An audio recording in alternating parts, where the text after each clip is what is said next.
Yeah, it's I was talking to our CEO about, what is it that we could talk about in interviews like this or in discussions like this. And um, you know, there are a lot of folks that don't know the like everything that we do at IMBA, right? The whole Right. ecosystem of trails.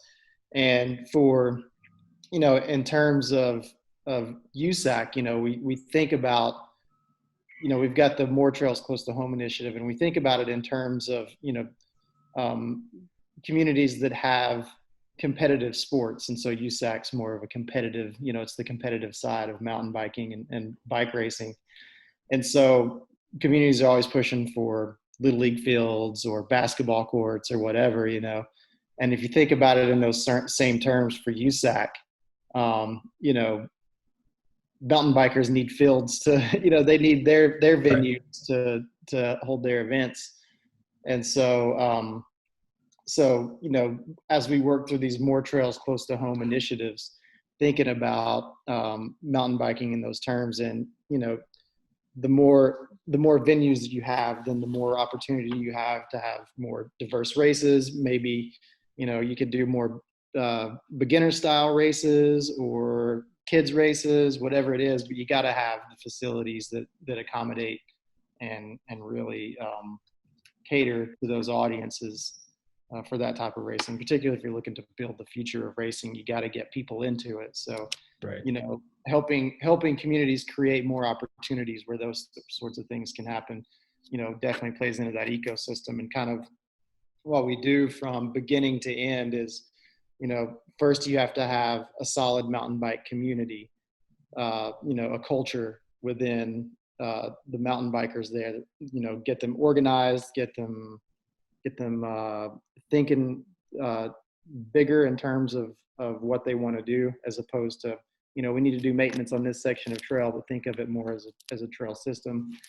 And then get them connected with their community leadership so that they can start to tackle bigger projects. And then, once they get to that point, we then have programs where we can educate the community leadership through trail labs or through, access labs or whatever other educational opportunity that we got, so that then it's not just the mountain bikers that are educated on mountain biking and communities, but it becomes the leadership and the decision makers that become educated on what makes a mountain biking community.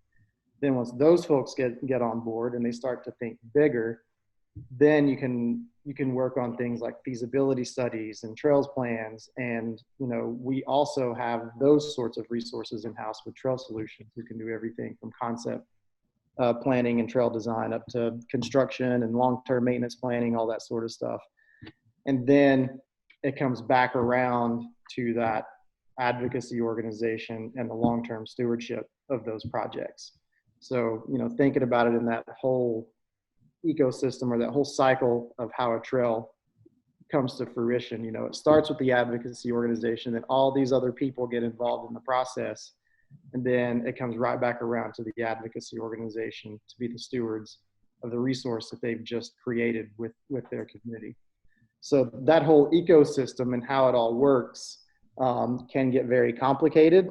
It can get very in the weeds and intimidating for a lot of folks. And so what we want to do is try to make it easy for communities and for mountain bikers to navigate those waters and provide them the resources that they need to make it happen. So Yeah, no, I think that's it's cool. It's cool to hear that like that version of it, the way that you just described it, because more and more now it seems just like you see like bike sales are just going through the roof, and like people are getting out and riding, and where they're riding, and then kind of trying to figure out where exactly USA Cycling fits into that, where does IMBA fit into that, and trying to get people that are stoked on riding and want to do more off-road stuff.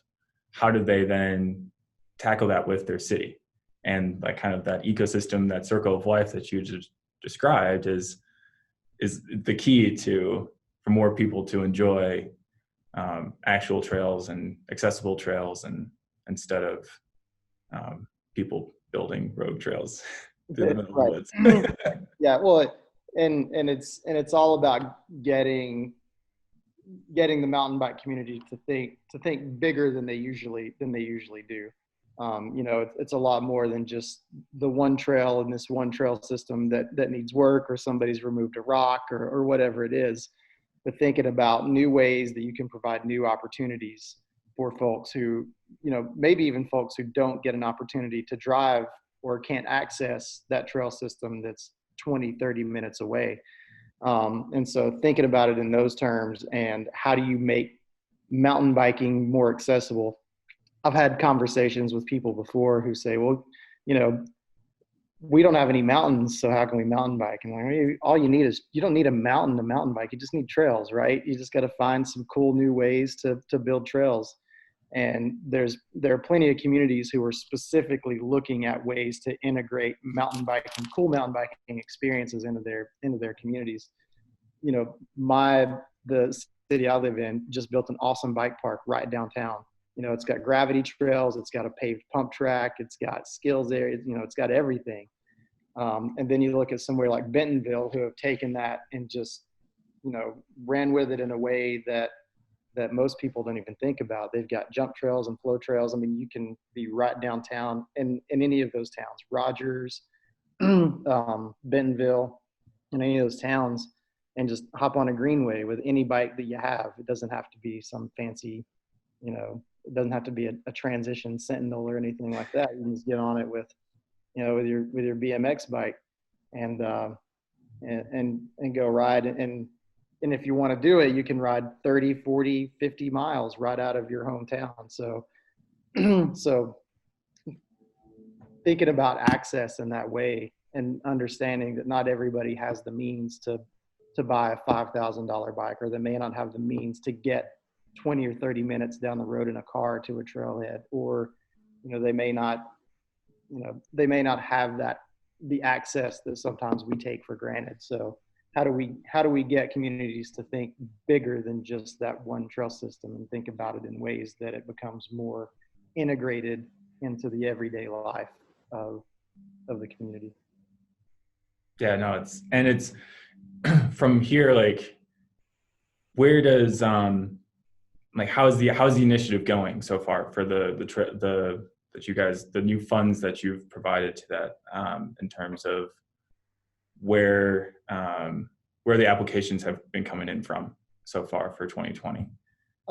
So we've got a variety of programs that we've launched over the past couple of years, 3 years or so, that help trail projects get moving. So we've got the Trail Accelerator Grant, which provides it provides planning assistance, so trail planning assistance for larger scale projects, I guess, for the most part.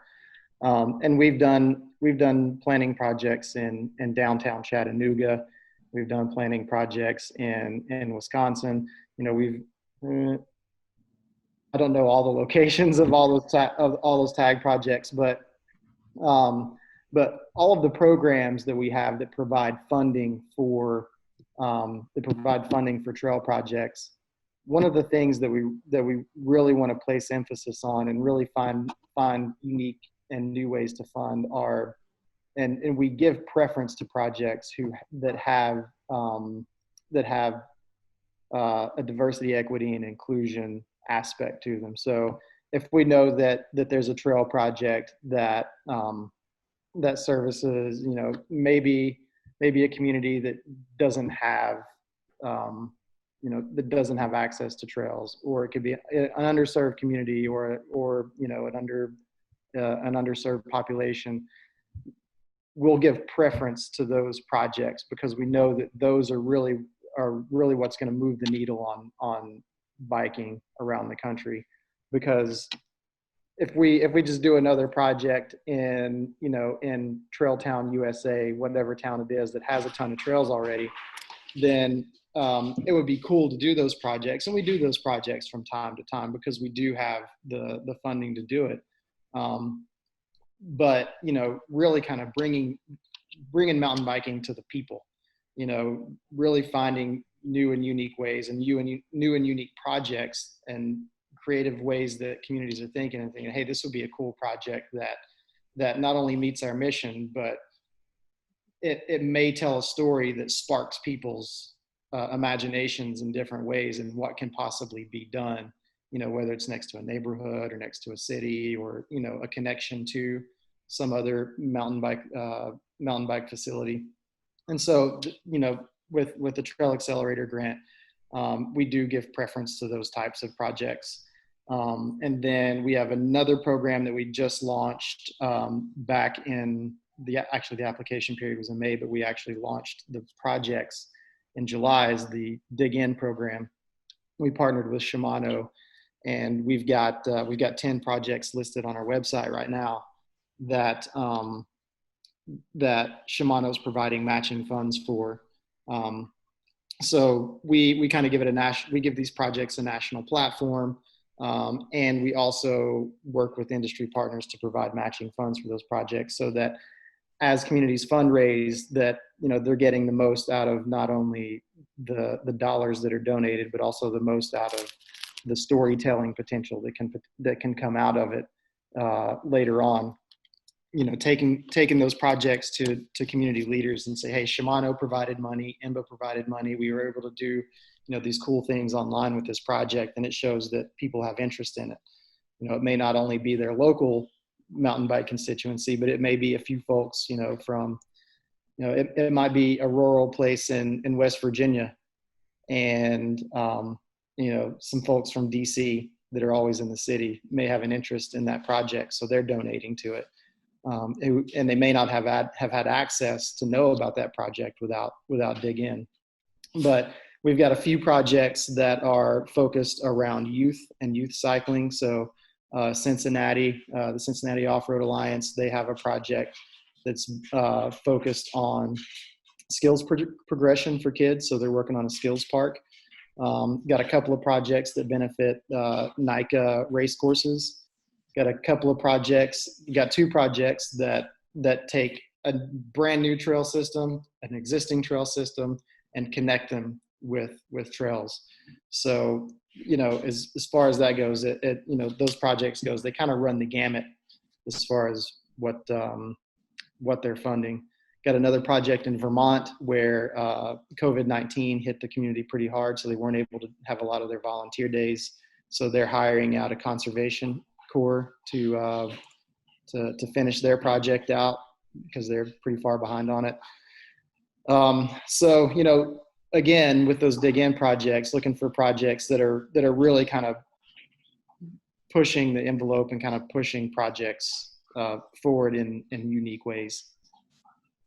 So it's really like sky's the limit with for people that are thinking about how they can enhance their community, whether it's from the junior level down up to like having those two systems of trails and like greater access to ride everything. I think that's really, really cool. Have there been any trail systems or those stories that you've been personally connected to over the years that like it's been really cool for you to see and help be a part of building something from nothing, or it was just an idea and now it's being used and loved? Well, one of the interesting things about the Dig In program is, so for a long time, I was the Atlantic region director for IMBA. So I covered 9 states on the Eastern Seaboard from Virginia north. And a lot of the groups that I worked with had started projects, and, I kind of saw them move from one level of capacity to the next level of capacity. And one of those groups is the Susquehanna Area Mountain Bike Association out of Harrisburg, Pennsylvania. And so they've got the Rattling Creek IMBA Epic, which is super awesome trail. I've ridden there, half dozen times or so. Tons of fun. And IMBA Epic, it's one of those bucket list trails if you're on the East Coast that you got to ride. Super rocky, super remote, adventurous. And that club, they've really matured in the past 5 years or so, and have taken on a bunch of different projects, and have made, mountain biking in in the kind of greater Harrisburg area, really unique and something cool. But what they're doing now is with this Dig In project is they're raising funds so that they can connect communities to the Rattling Creek Epic. So they've got 3 communities that they're making bikeable connections to an IMBA Epic. So they're working with a Greenways Conservancy, I believe, or a Rail to Trail group there in the region, and finding cool new ways that they can take these towns like Likens, Pennsylvania, and say, how can we connect these towns to this awesome experience? And so, they're working on connecting 3 towns to an IMBA Epic. So basically, you're downtown, you hop on your bike, you ride out, and you can be at an IMBA Epic in 3 miles or so, which is pretty neat. And it was interesting to see them go from where they were when I first met those folks and got involved with my work at IMBA to where they are now. It's really neat. So it's possible to have a group of mountain bikers that think about what's just really in front of them to organize, and through that organization kind of see the greater good and see what we can do for all mountain bikers. Yeah, exactly. And they kind of took the more trails close to home concept, and they've got a medical facility there that they asked permission. They've got a huge green space, and so they asked permission to build some trails there. So now they have the Hershey Medical Center trails, and which are right downtown Hershey, Pennsylvania. And so they've really taken that idea of we need more baseball fields for our kids, and said, hey, we need more trails, more accessible trails for people who can't get out to the IMBA Epic, or they can't get out to wherever. And they've really built their they've built their reputation on stewardship and finding ways to make trails accessible for the community. They've got the Capitol Greenway that goes around Harrisburg, Pennsylvania, and they found all these little pockets of green space along the greenway, and all those little pockets of green space now have a half mile or a mile of trail on them, so you can just pop off of this greenway and hit some cool single track and then get right back on the greenway and go on about your day. So if you're using the greenway to ride your bike to and from work, then why not pop off of the greenway for a half mile of sweet single track, right? Yeah, no, that's awesome. It's the cool ideal situation for all communities across the U.S. I think we have this really cool Colorado Springs or any of those big meccas for outdoor activity, and it's really cool to hear about other organizations and communities that we wouldn't think of to have access to kind of stuff like this that is making things a reality for their community members. That's awesome to see. Yep. They seem to always think a little bit outside of what the traditional club thinks of sometimes, because they have to. They live in a very urban area, so. Very cool. Well, yeah, so that kind of that gives me a better understanding of I think what IMBA is doing, and I think for those who will be watching this, give them a better idea of the great work that IMBA is doing right now and the programs that are the 2 grants that you mentioned. So for those in the future, is there another round of funding for those that are, if people are curious about those for the rest of the year, or is it looking to 2021 for those? So the Trail Accelerator Grant and Dig In, those application rounds are done quarterly. Okay. So TAG just ended last month, that application round. I don't know when the next one is. It's definitely going to be in Q3 sometime. But the next TAG's not my program, but Dig In is my program. Dig In application period opens back up in August, so it'll run through the month of August. And for all those projects, we match. Once those projects raise $1,000, we match that $1,000. So, which is pretty neat. So that application round comes back in August. We've got another program called Trails Count, where we partnered with EcoCounter to provide counters to communities. we just awarded that back in June, or back in July, and that application period opens back up in November. So if any groups are interested in those programs. And then of course, we still do a lot of national work in DC. We've got a government affairs director in DC, the Great American Outdoors Act, if anybody's not familiar with that yet, could provide just so much money for trails and trail projects through Land Water Conservation Fund, and maintenance backlog funding. So hopefully by next Thursday, we'll have, it'll be law that we have $900 million for land and water conservation projects, which can include trail infrastructure support, so parking lots, bathrooms, kiosks, all that sort of, all the infrastructure that supports trails. And then, maintenance backlog funding for Forest Service, BLM, all the major federal land agencies. And so that is actually, they're supposed to vote on that, I believe, Thursday of next week. We have an action alert out now. So if anybody wants to support that, we make it super easy to write their legislators and their decision makers to try to get them to support that legislation. So, and that's huge. It's big. So yeah, just, from the top down, from federal issues down to municipal issues, we try to handle as many of them as possible, and provide folks the tools to be able to handle those issues. So.